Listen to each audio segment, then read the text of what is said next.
म उठ्ने चुनाव क्षेत्रमा मभन्दा असल कोही आउनुहुन्छ भने मेरो भोट पनि म उहाँलाई दिन्छु भनेको छु।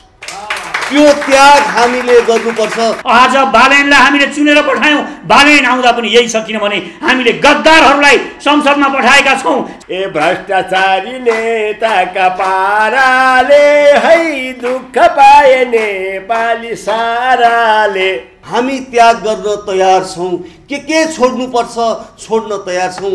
आउनुहोस् विकृति विसङ्गति बेमानी कुशासनको विरुद्धमा एकै ठाउँमा उभियौं। अब बाज आउँछ, यो आकाश बाजको हुन्छ।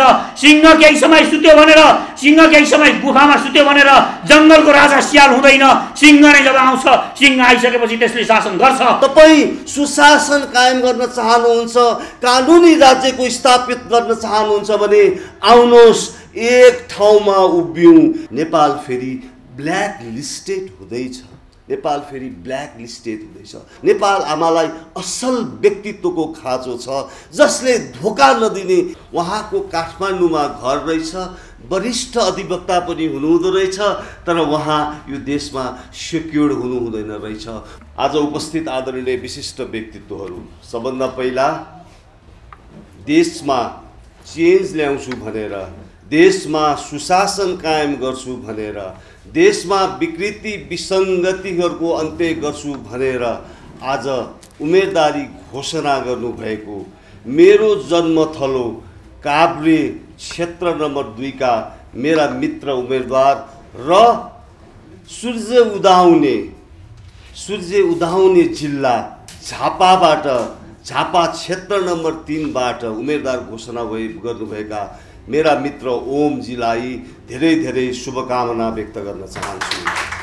अब तपाईहरूले यो रोस्टममा 2,92,00,000 नेपाली दाजुभाइ दिदीबहिनीहरूलाई, नेपाल भित्रका नेपाल बाहिरका दाजुभाइ दिदीबहिनीहरूलाई प्रतिज्ञा गरिसक्नु भएको छ।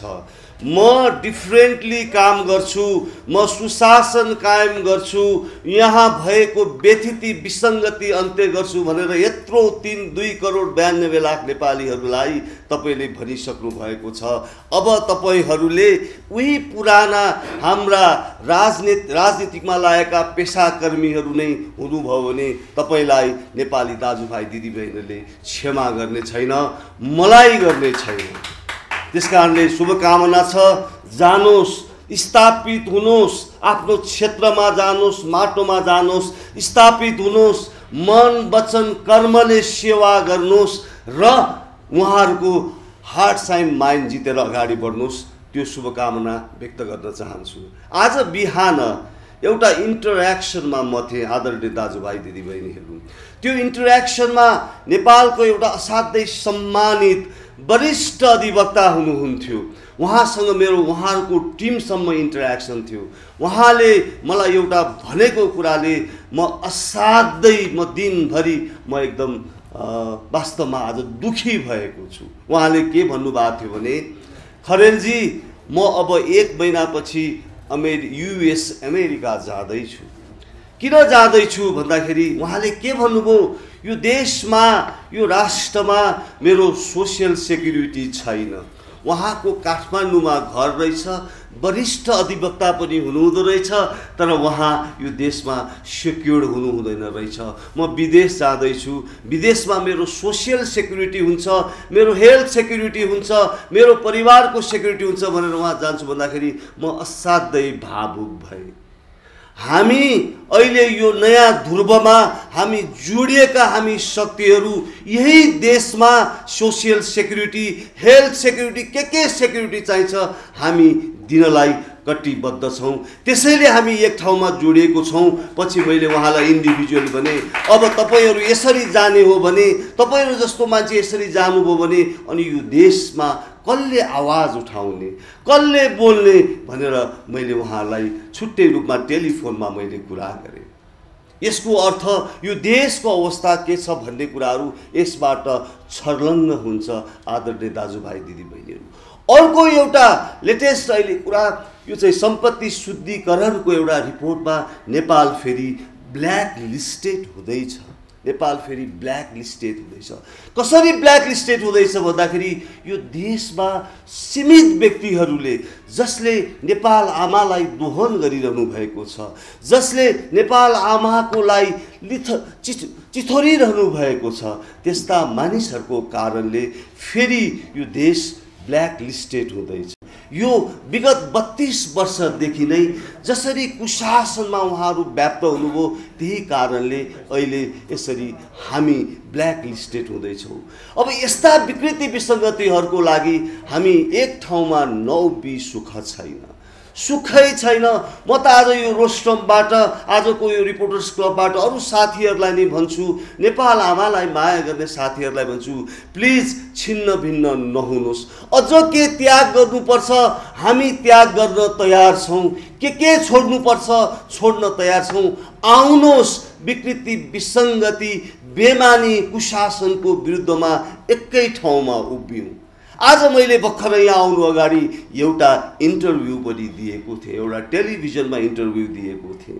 त्यो टेलिभिजनमा मैले के भनेको छु नि, मेरा साथीहरू दुःख नमान्नुहोस्, हामी असल मान्छेलाई आगामी मङ्सिर 4 गते हामीले भोट दिनुपर्छ, असल व्यक्तित्वलाई हामीले भोट दिनुपर्छ। मैले त के पनि भनेको छु भने कुनै ठाउँमा जस्तै म उठ्ने चुनाव क्षेत्रमा मभन्दा असल कोही आउनुहुन्छ भने मेरो भोट पनि म उहाँलाई दिन्छु भनेको छु। त्यो त्याग हामीले गर्नुपर्छ। जुनसुकै पार्टीको होस् असल व्यक्ति हामीलाई चाहिएको छ। नेपाल आमा रुइरहनु भएको छ, नेपाल आमालाई असल व्यक्तित्वको खाँचो छ, जसले धोका नदिने त्यस्तो व्यक्तित्व पर्सनालिटीको, त्यस्तो छोरीको खाँचो छ, त्यस्तो छोराको खाँचो छ। म मेरा साथीहरूलाई भन्छु, सबैलाई भन्छु, हेर्नुहोस् मैले अर्को पनि के भनेको छु भन्दाखेरि यदि त्यो ठाउँमा कसैले चित्त नबुझाउनु होला, चित्त नदुखाउनुहोस्, चित्त दुखाउनु पर्ने आवश्यकता छैन। रियालिस्टिक हो, कुनै ठाउँमा यो हाम्रो शक्ति तेर्सो ध्रुवको भन्दा राम्रो क्यान्डिडेट छ, त्यसले नेपाल आमालाई अझ कन्ट्रिब्युट गर्न सक्छ भने त्यो ठाउँमा तपाईको लागि म भोट माग्दिनँ, म त्यो असल व्यक्तित्वको लागि भोट माग्छु पनि भनेर मैले त्यो टेलिभिजनमा भनेको छु। त्यसै कारणले मेरा मित्रहरू, 165 ठाउँमा उठ्ने मेरा साथीहरू, प्रदेशमा उठ्ने मेरा साथीहरू, तपाईँ आफै स्थापित चाहिँ हुनुहोस् है। तपाईँले उहाँहरूको मन र मस्तिष्क जित्नुहोस् है। तपाईँहरूले यस्तो विश्वास दिलाउनुहोस् जुन विश्वासको कहिले पनि अविश्वास नहुने आधार तपाईँले आफैले तय गर्नुपर्छ, तपाईँ आफै स्थापित हुनुपर्दछ। यति भन्दै म धेरै समय लिन्न, किन भन्दाखेरि यो आजको रिपोर्टर्स क्लब हामीले थोरै समयको लिएका थियौँ। मेरा मित्रहरूले राम्रो धेरै कुरा बोलिरहनु भएको हिसाबले मैले दोहोऱ्याउन आवश्यक मैले ठान्दिनँ। र अन्तमा फेरि यो रोस्ट्रमबाट यो देशलाई यदि तपाईँ साँच्चीकै माया गर्नुहुन्छ, नेपाल आमालाई सिगार्न चाहनुहुन्छ, तपाईँको कुनै स्वार्थ छैन, तपाईँ कसैबाट सञ्चालित हुनुहुँदैन, तपाईँ पारदर्शी हुनुहुन्छ, तपाईँ रेस्पोन्सिबल हुनुहुन्छ, तपाईँ सुशासन कायम गर्न चाहनुहुन्छ, कानुनी राज्यको स्थापित गर्न चाहनुहुन्छ भने आउनुहोस् एक ठाउँमा उभियौँ, एक ठाउँमा उभियौँ। म यो समूहको एउटा संयोजकको हिसाबले के त्याग गर्नुपर्छ म त्याग गर्न तयार छु। धन्यवाद। जय नेपाल, जय सुशासन। 70 करोड भन्दा कसलाई सम्झिनुहुन्छ अरे? अलि सुन्ने, अलि साह्रो भनौँ न। त्यही 70 करोडको ठाउँमा हाम्रो उठ्दै हुनुहुन्छ गङ्गालाल श्रेष्ठ। यो कुरा याद गर्नुहोस्, 70 करोडलाई हराउनु पर्ने जरुरी छ र एउटा इमानको राजनीति गर्ने इमान्दार मान्छेहरूलाई ल्याउन जरुरी छ। अर्को सुडान घोटाला काण्डबाट उठ्दै हुनुहुन्छ, त्यो घोटाला काण्डका नायक जो अरूलाई प्यादा जसरी प्रयोग गरेर आफू पवित्र भएर विदेशीहरूको छत्रछायामा हुर्किएर तिनले आफूलाई चाहिँ बचाएका थिए, तिनका विरुद्धमा हामीले उम्मेदवारी दिएका छौँ। ओम प्रकाश खरेलले झापाबाट। त्यसकारण पहिला हाम्रो उद्देश्य भनेको के हो भने गलत मान्छेहरूलाई गलत नीतिहरूलाई गलत चिजहरूलाई प्रतिस्थापन गर्ने, त्यसको ठाउँमा एउटा इमानको राजनीति गर्ने, इमानदार कट्टर इमानदार मानिसहरूलाई संसदमा नपुर्याइकन तपाईँले यो देशको भ्रष्टाचार यहाँ तल रोएर भ्रष्टाचार निर्मूल हुन्छ भनेर सोच्नुभयो भने यो तपाईँको दिवा स्वप्न हुन्छ, कहिल्यै पनि पुरा हुनेवाला छैन। पहिले तपाईँ यो देशको भ्रष्टाचार निर्मूल गर्न चाहनुहुन्छ, यो देशको बेथितिलाई निर्मूल गर्न चाहनुहुन्छ, यी सडकहरू ठिक ढङ्गले बनुन् भन्ने चाहनुहुन्छ, तपाईँ यो देशमा विकास र समृद्धि चाहनुहुन्छ, तपाईँ ती भोका पेटहरूमा खाना पुगोस् भन्ने चाहनुहुन्छ, ती हाम्रा नानीहरूले ठिक ढङ्गले पढ्न पाउन्, निःशुल्क पढ्न पाउन् भन्ने चाहनुहुन्छ। कोही पनि मानिस यो देशको नागरिक पैसा नभएको कारणले मर्नु नपरोस् भनेर उसलाई स्वास्थ्य फ्री गर्न चाहनुहुन्छ भने तपाईँले पहिला इमानको राजनीति गर्ने कट्टर इमानदार मानिसलाई संसद भवनमा लगेर सांसद बनाउन जरुरी छ। त्यो कट्टर इमानदार त्यो मान्छे सांसद बनिसकेपछि कट्टर इमानदार सरकार बन्छ, अनि मात्र तपाईँले भनेको सपनाहरू पुरा हुन्छन्। नभए 70 वर्षदेखि देश लुटिँदैछ। यहाँ हामी अहिले पनि फोहोर भयो भन्छौँ। मैले बारम्बार भन्ने गरेको छु, म काठमाडौँमा प्रजातन्त्रको लडाइँ लडिसकेर म जेल परिसकेर म काठमाडौँ आउँदाखेरि म त्यहाँ पुरानो बस पार्कमा आउँदा फोहोरमा चिप्लेर लड्नु परेको थियो। त्यहाँ समाचार आइरहेको थियो, त्यहाँका टाउके समाचार भँगेर अक्षरमा लेखिएको थियो। अब चाँडै काठमाडौँमा हैजा हुँदैछ। तपाईँ हरेक मान्छे जो काठमाडौँमा आउनुभयो त्यो बेला सम्भवतः यही कुरा समाचार लेखिएको थियो, काठमाडौँमा चाँडै हैजा फैलिन्छ। आज बालेनलाई हामीले चुनेर पठायौँ, बालेन आउँदा पनि यही छ, किनभने हामीले गद्दारहरूलाई संसदमा पठाएका छौँ, सांसदमा पठाएका छौँ र सारा संयन्त्र प्रयोग गरेर यो देशको फोहोरमा राजनीति गरेर तिनीहरू देश लुटिरहन यसलाई यो यथास्थितिमा देशलाई राखेर देश लुट्न खोजिरहेका छन्। त्यसकारण अहिले हामीले के गर्यौँ त? अहिले हामीले एउटा मोर्चा बनायौँ। कसको नेतृत्वमा बनायौँ? हामीले एउटा इमानदार मान्छे खोज्नु थियो हामीलाई। त्यो इमानदार मान्छे अहिलेको समयमा इमानदार मान्छे खोज्न पनि साह्रै मुस्किल पर्छ। म एउटा यस्तो मान्छे हुँ, कोही पनि मान्छेलाई विश्वास गर्दिनँ हत्तपत्ती म। र म देशका नागरिकहरूलाई भन्छु, हत्तपत्ती कसैलाई विश्वास नगर्नुहोस्। जो आउँछ त्यसलाई विश्वास गरेर भोट हाल्ने होइन। म पनि विश्वास गर्दिनँ। म सिस्टममा देश लानुपर्छ, हरेक चिज सिस्टममा मिलाएर चलाउनुपर्छ र त्यो सिस्टम सुन्दर हुनुपर्छ भन्ने मान्छे हो। मैले इमानदार मान्छे खोज्नुपर्ने थियो, जसको उसमा नेतृत्वमा यो हाँक्न सकियोस्, यो तेस्रो शक्ति निर्माण गर्न सकियोस् र यी पुराना गद्दारहरूलाई चुनौती दिन सकियोस् भनेर खोज्दै जाँदाखेरि एउटा मान्छे भेटियो।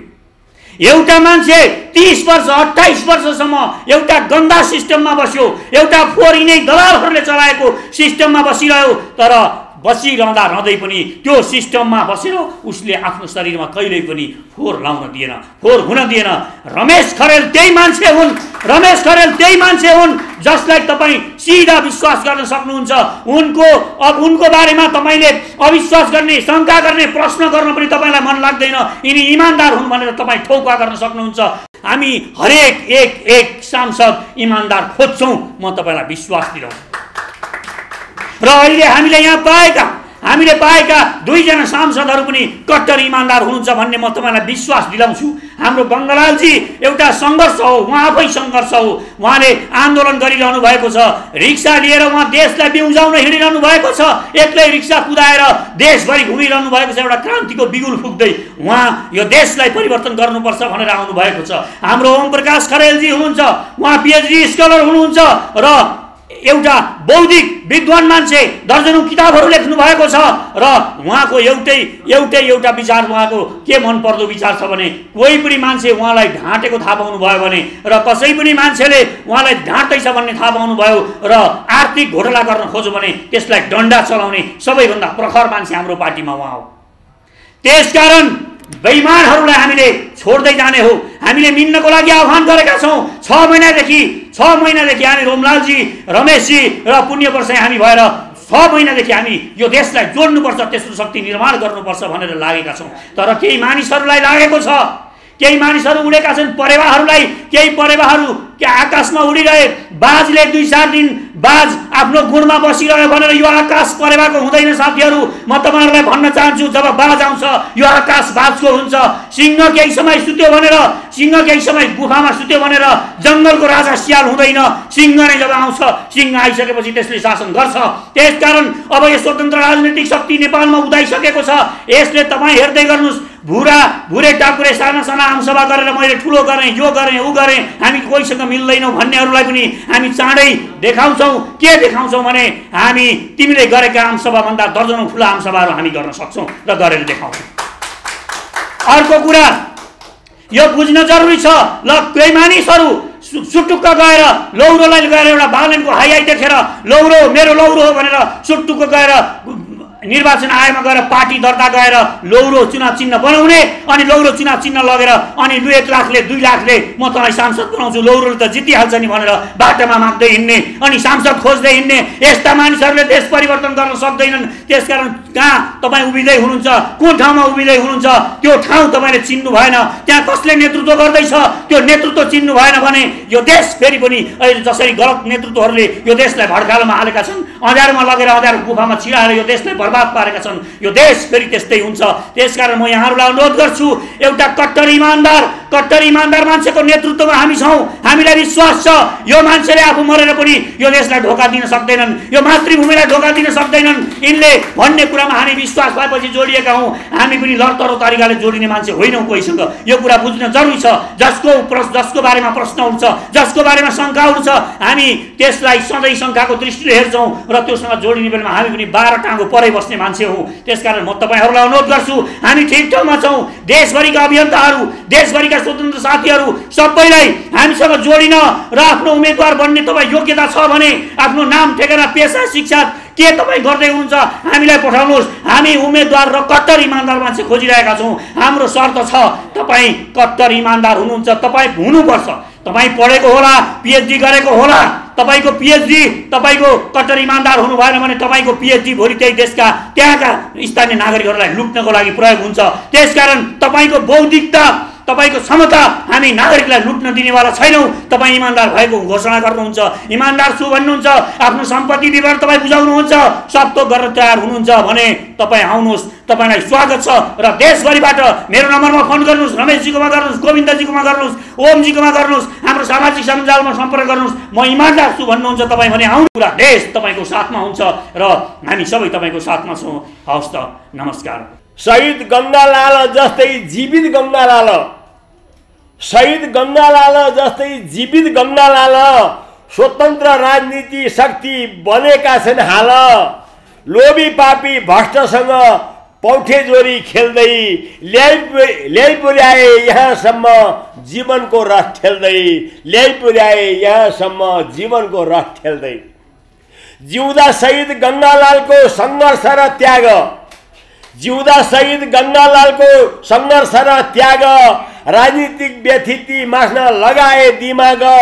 उनको आफ्नो निजी स्वार्थ केही पनि छैन, राष्ट्रहितको स्वार्थ बाहेक अरू देखिँदैन, राष्ट्रहितको स्वार्थ बाहेक अरू देखिँदैन। नेपाल आमाको काखमा रम्दै बसेका छन्, नेपाल आमाको काखमा रम्दै बसेका छन्, दुःख पीडा कष्ट खप्दै सधैँ हाँसेका छन्। जनता र देशलाई शिरमाथि राखी शहीदका सिद्धान्तलाई च्यापेका छन् काखी, शहीदका सिद्धान्तलाई च्यापेका छन् काखी। स्वतन्त्रको जनमुखी सुशासन ल्याउन, स्वतन्त्रको जनमुखी सुशासन ल्याउन गङ्गालाल लागेका छन् जनता बिउजाउन।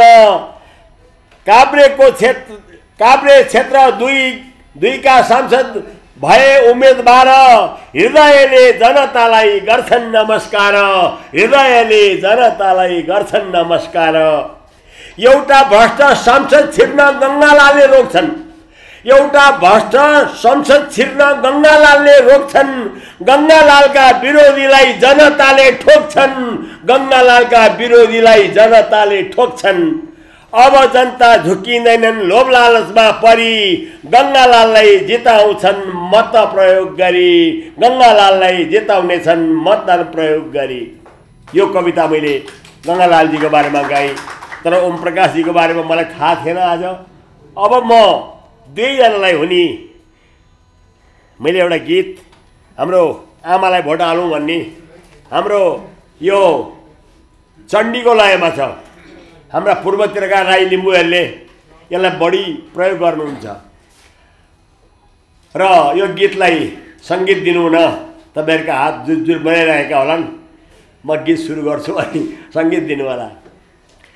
भ्रष्टाचारी नेताका पाराले है दुःख पाए नेपाली साराले ए भ्रष्टाचारी नेताका पाराले है दुःख पाए नेपाली साराले ए जनतालाई ढाँटेर देश हाके हो लुट्तलाई लोकतन्त्र फलाके ए जनतालाई ढाँटेर देश हाके हो लुट्तलाई लोकतन्त्र फलाके दुशासनका कुशासनले ए दुशासनका कुशासनले ए नेपालीलाई थिचेको छ अपमानले नेपालीलाई थिचेको छ अपमानले दिदी बहिनी हे दाजुभाइ हो ए सबैलाई माया गर्ने आमा चाहियो सबैलाई माया गर्ने आमा चाहियो अराजक तरिकाले देश चल्यो स्वाभिमानी जनताको मन जाल्यो पुराना पार्टीका नेता गनाए जनता र देशलाई कंगाल बनाए ए पुराना पार्टीका नेता गनाए जनता र देशलाई कंगाल बनाए ए दुःख पाइयो हन्डर खाइयो ए दुःख पाइयो हन्डर खाइयो आमाको ममता जस्तो शासन चाहियो आमाको ममता जस्तो शासन चाहियो नेपाल आमाको रक्षा गर्नलाई ए नेपाल आमाको रक्षा गर्नलाई ए तराई पहाड हिमाल जुटा दिदी दाजुभाइ तराई पहाड हिमाल जुटा दिदी दाजुभाइ जाली झेली माफिया तस्कर भ्रष्ट नेतासँग लागे लस्कर ए लोभी पापी फटाहालाई भोट हाली उल्लु बनिरहेका छन् नेपाली भ्रष्ट नेताका पछि लागेर ए भ्रष्ट नेताका पछि लागेर ए राष्ट्र समृद्ध बन्दैन भिख मागेर राष्ट्र समृद्ध बन्दैन भिख मागेर हो कि होइन लौ ए भन जनता हो ए हो कि होइन लौ भन जनता हो अब देशलाई माया गर्ने अब देशलाई खाँचो छ स्वतन्त्र नेताको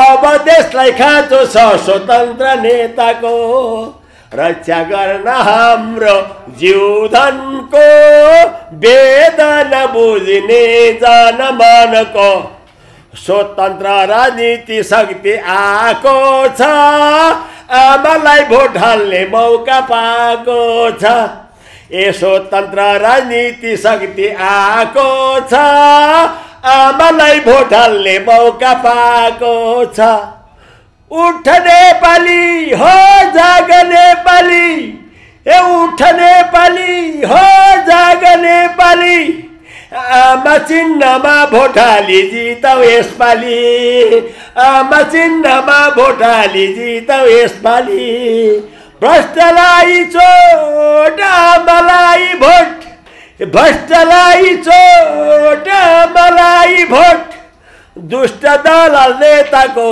सुकाइदिउ है ओट दुष्ट दलाल नेताको सुकाइदिउ है ओट झुक्क्याउलान् है जाली र झेलीले भ्रष्टाचारको पैसाको ठेलीले ए झुक्क्याउलान् है जाली र झेलीले हो भ्रष्टाचारको पैसाको ठेलीले ए देशभक्ति किन्न पाइँदैन है भ्रष्टाचारी दलाल नेता चाहिँदैन ए देशभक्ति किन्न पाइँदैन है भ्रष्टाचारी दलाल नेता चाहिँदैन ए देश बचाउन कसम खाइन्छ ए देश बचाउन कसम खाइन्छ ए नेपालीलाई माया गर्ने आमा चाहिन्छ नेपालीलाई माया गर्ने आमा चाहिन्छ।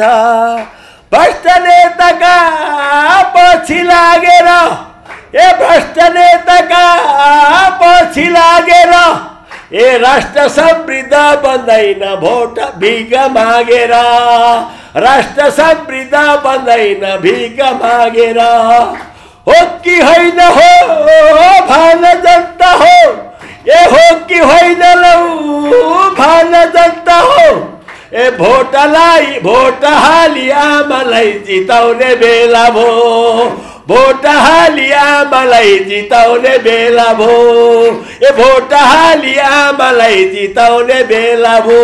धन्यवाद। हिजो जंगलबाट, हिजो गाउँबाट लुटिन्थ्यो, गाउँबाट त्रास दिएर, धम्की दिएर, हत्या गरेर, हिंसा गरेर नागरिकलाई त्रास दिइन्थ्यो। चरित्र बदलिएको छैन। अहिले राज्य सत्तामा गएर हरेक राज्यका निकायलाई कब्जा गरेर धम्काइएको छ र भनिएको छ यदि राज्य सत्ता सञ्चालन गर्ने हामी गठबन्धनका यदि पार्टीहरूलाई, नेताहरूलाई असहयोग गर्ने हो भने तिमीहरूको पद पनि जानेछ र तिमीहरूको जीवन पनि सुरक्षित रहने छैन। चरित्र बदलिँदैन भन्ने यो फेरि अर्को प्रमाण हो। हामीले भन्ने गरेका छौं यो देशमा यदि साँच्चै यो देशको भाग्य र भविष्य निर्माण गर्ने हो भने हिजो लुट्नेहरूले, हिजो बाहिरबाट लुट्ने, नागरिक लुट्नेहरूले आज राज्यको ढुकुटी लुटिरहेका छन्। राज्यको संयन्त्रलाई त्रासपूर्ण वातावरणमा आफ्नो कब्जामा लिइरहेका छन्। यो कुरा फेरि प्रमाणित भएको छ। सर्वोच्च अदालतको प्रधान न्यायाधीशबाटै प्रमाणित भएको छ। त्यसो भएको हुनाले यदि साँच्चै यो देशलाई स्वतन्त्र राष्ट्रको रूपमा राख्ने हो, यदि नागरिकको अधिकारलाई संरक्षण गरेर जाने हो भने हामीले फेरि जुर्मुराउनु पर्छ, फेरि उठ्नु पर्छ र भन्नु पर्छ देश लुट्नेहरू हो, तिम्रो बानी अझै गएन।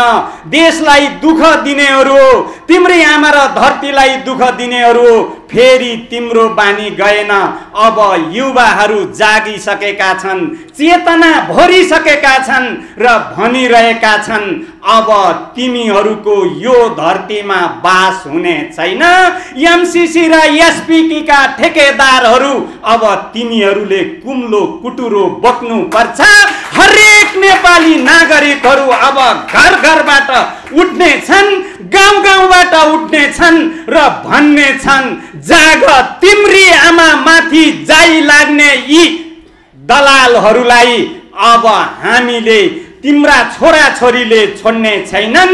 नेपाल आमा तिम्रो आँसु हामीले पुछ्ने छौं र यिनीहरूलाई जस्ताको तस्तै रूपमा छान्ने छैनौं र यिनीहरूलाई नाङ्गे झारको रूपमा हामीले अगाडि पार्ने छौं भन्ने उद्घोषका साथ स्वतन्त्र राजनीतिक शक्ति नेपाली नागरिकको माझमा आफ्नी आमा र माटोको कसम खाएर अगाडि खडा छ र भन्दैछ खबरदार ठेकेदारहरू हो, खबरदार ठेकेदारहरू हो।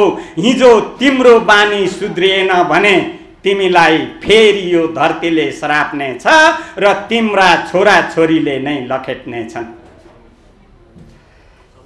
हामीले भनिरहेका छौं यदि साँच्चै यो देशको भाग्य र भविष्य निर्माण गर्ने हो भने यो देशमा भएका तमाम समस्याहरूलाई समाधानको बाटो बनाउनु पर्छ।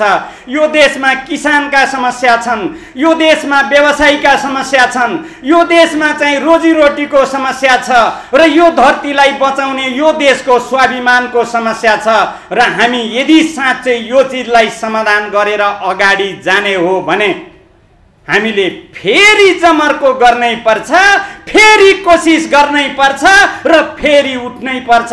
त्यसो भएको हुनाले हामीले फेरि उद्घोष गरेर अगाडि जाने जमर्को गरेका छौँ। स्वतन्त्र राजनीतिक शक्ति यही सन्देशका साथ नेपालको राज्यभर, नेपालको सबै क्षेत्रमा, सबै प्रदेशमा अब चाहिँ हामीले आमसभाको आयोजना गरेर हामीले यो सन्देश पुर्याउने छौँ। यसको निम्ति हामीले कार्यक्रम पनि तय गरिसकेका छौँ र सम्पूर्ण नागरिकहरूलाई हामीले आह्वान पनि गरेका छौँ र स्वतन्त्र राजनीतिक शक्ति वास्तवमा एउटा राजनीतिक मोटो लिएर यो देशको भाग्य र भविष्य निर्माण गर्नको लागि योजनाबद्ध रूपमा आएको छ। हामीले योजना तरिकाबद्ध रूपमा यसलाई अगाडि लैजानेछौँ। यसको निम्ति सम्पूर्ण महानुभावहरूलाई, स्वतन्त्र व्यक्तिहरूलाई, वैज्ञानिकहरूलाई, विज्ञहरूलाई, राजनीतिक चाहिँ तपाईँको व्यक्तिहरू जो यो देशको भाग्य र भविष्य चाहन्छन् तिनीहरूलाई स्वतन्त्र राजनीतिक शक्तिमा आबद्ध हुन र सोलिडारिटी गर्न आह्वान गर्न पनि चाहन्छौँ।